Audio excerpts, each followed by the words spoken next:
ರಾಜೀವ್ ಗಾಂಧಿಗೆ 24 ಎಕರೆ ಕೊಟ್ಟಿದ್ದಾರೆ. ಆದರೆ ಅಂಬೇಡ್ಕರ್ಗೆ 5 ಅಡಿ ಜಾಗವನ್ನು ಸಹಿತ ಕೊಡಲಿಲ್ಲ. ಆಯಿತು, ಅಂಬೇಡ್ಕರ್ನವರ ಬಾಂಬೆ ಮಹಾರಾಷ್ಟ್ರಕ್ಕೆ ತರಬೇಕು. ಅವ್ರ ಮನೆಯನ್ನೆಲ್ಲ ಹುಡುಕಿದ್ರು, ಕೇವಲ 2,000 ರೂಪಾಯಿ ಇತ್ತು. ಅಂಬೇಡ್ಕರ್ನ ತರಬೇಕಾದ್ರೆ ಅವತ್ತಿನ ಚಾರ್ಜ್ ಫ್ಲೈಟ್ಗೆ 5,000 ರೂಪಾಯಿ ಇತ್ತು.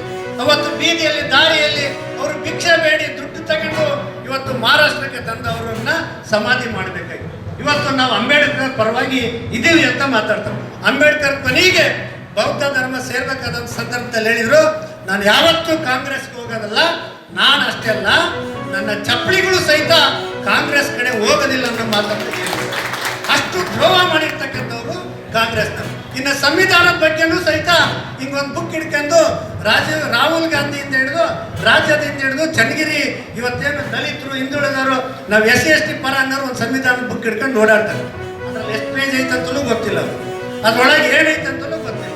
ಅವ್ರು ಮಾತೆತ್ತಿದ್ರೆ ನಾವು SC/ST ಒಂದಾಗಬೇಕು, ನಾವು ದಲಿತರ ಪರ, ನಾವು ಐಯಿಂದ ಚರ್ಮಸಂಸಾಯರು ಅವರು ಅವ್ರ ಅಪ್ಪನ ಆಸ್ತಿ ಅಂತ ತಿಳ್ಕೊಂಡ್ಬಿಟ್ಟಿದ್ದಾರೆ. ಅವ್ರನ್ನ ದಲಿತರು ಹಿಂದುಳಿದವರು ಐಂದವರು ಅವ್ರ ಅಪ್ಪನ ಆಸ್ತಿನ ಆಗಕ್ಕೆ ಸಾಧ್ಯನೇ ಇಲ್ಲ.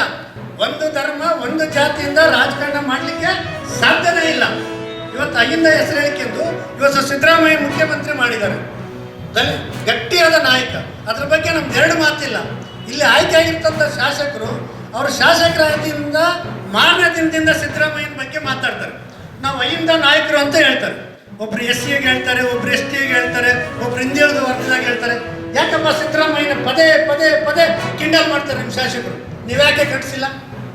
ನೀವು ಐಂದ ಪರವಾಗಿರೋರು, ದಲಿತರ ಪರವಾಗಿರೋರು, ಅಲ್ಪಸಂಖ್ಯಾತರು ಯಾಕೆ ನಮ್ಮ ನಾಯಕರ ಬಗ್ಗೆ ಮಾತಾಡ್ತೀರಂತ ನೀವು ಯಾಕೆ ಕೇಳಿಲ್ಲ? ನಿಮಗೆ ಕಾಂಗ್ರೆಸ್ನ ಶಕ್ತಿ ಇದ್ದರೆ ಆ ಓಟನ್ನು ಪಡಿಬೇಕಾದ್ರೆ ಅವ್ರು ಮಾತಾಡ್ತಿದ್ರೆ 3 ಪದ ಬರೋದು. ಐಂದ, ದಲಿತ, ಸಂವಿಧಾನ, ಅಂಬೇಡ್ಕರ್ ಅವ್ರು 4 ಮಾತು ಬಿಟ್ಟರೆ ಅವ್ರಿಗೆ ಭಾಷಣ ಬರ್ಲಿಕ್ಕೆ ಸಾಧ್ಯನೇ ಇಲ್ಲ. ಅವ್ರು 4 ಇಟ್ಕೊಂಡೆ ಮಾಡಿ ಕೇಳಬೇಕಲ್ಲ. ಬಸಣ್ಣ ನೀನು ಕೇಳಬೇಕು, ಏನಾಗಲ್ಲ. ಯಾಕೆ ನಮ್ಮ ಐಂದ ನಾಯಕರನ್ನ ನೀವು ಖಂಡಿಸ್ತೀರಿ? ನೀವು ಮುಂದಿನ ದಿನದಲ್ಲಿ ಪಾಠ ಕಲಿಸ್ತೀವಿ ಅಂತ ನಮ್ಮ ಹಿಂದುಳಿದ ವರ್ಗದವರು ಹೇಳಬೇಕು, ಕಾಂಗ್ರೆಸ್ನಾಗಿನ ನಾಯಕರು ಹೇಳಬೇಕು. ಇವತ್ತು 10 ಗಂಟೆಗೆ ಶಾಸಕರು ಮೀಟಿಂಗ್ ಕರೀತಾರೆ, 11 ಗಂಟೆಗೆ KDP ಕರೀತಾರೆ. ಒಬ್ಬ ನನ್ನ ಸಹೋದರಿ ಪ್ರೆಗ್ನೆನ್ಸಿ ಹಾಸ್ಪಿಟ್ಲಿಗೆ ಹೋದರೆ ವರ್ಷದಲ್ಲಿ ಎಷ್ಟು ಸರ್ತಿ ಪ್ರೆಗ್ನೆನ್ಸಿ ಆಗ್ತಾರೆ ಅಂತ ಕೇಳ್ತಾರೆ. ನಮ್ಮ ಮಹಿಳಾ ಸಂಘನೂ ಸುಮ್ಮನಿತ್ತು, ನಮ್ಮ ಮಹಿಳಾ ಮೋರ್ಚಾನೂ ಸುಮ್ಮನಿತ್ತು, ನಾವು ನಾಗರಿಕರು ಸಹಿತ ಸುಮ್ಮನಿತ್ತು. ಇವತ್ತು ಕಾಂಗ್ರೆಸ್ನವರು ಸಮಸ್ಯೆಗಳನ್ನು ಅರಿವಾಣದಲ್ಲಿ ಇಟ್ಟುಕೊಟ್ಟಿದ್ದಾರೆ.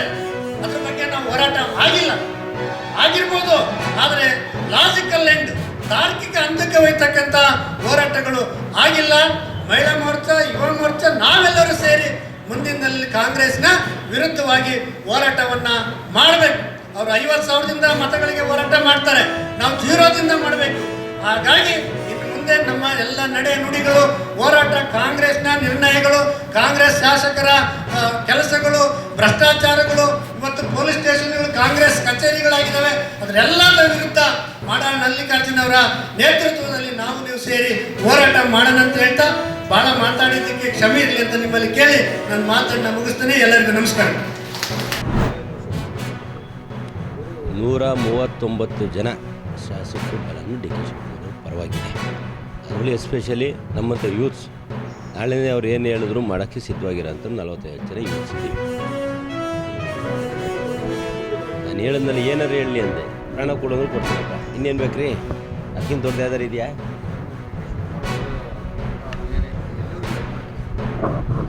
ಹೈಕಮಾಂಡ್ ತೀರ್ಪು ಬರೋವರೆಗೂ ವೆಯ್ಟ್ ಮಾಡ್ತೀವಿ. ಹೈಕಮಾಂಡ್ ಮೇಲೆ ನಂಬಿಕೆ ಇದೆ. ನಾನು ಹೇಳೋದಿಷ್ಟೇ, ನಿಮಗೆ ಪದೇ ಬೇರೆ ಡೈವರ್ಟ್ ಆಗೋದು ಬೇಡ. ಒಂದೇ ಅಜೆಂಡಾ. ಹೈಕಮಾಂಡ್ ಮಧ್ಯಪ್ರವೇಶ ಮಾಡಲಿ. ನಾವು ಯಾವುದೇ ರೀತಿ ಒಪ್ಪಂದ ಮಾಡಿಲ್ಲ.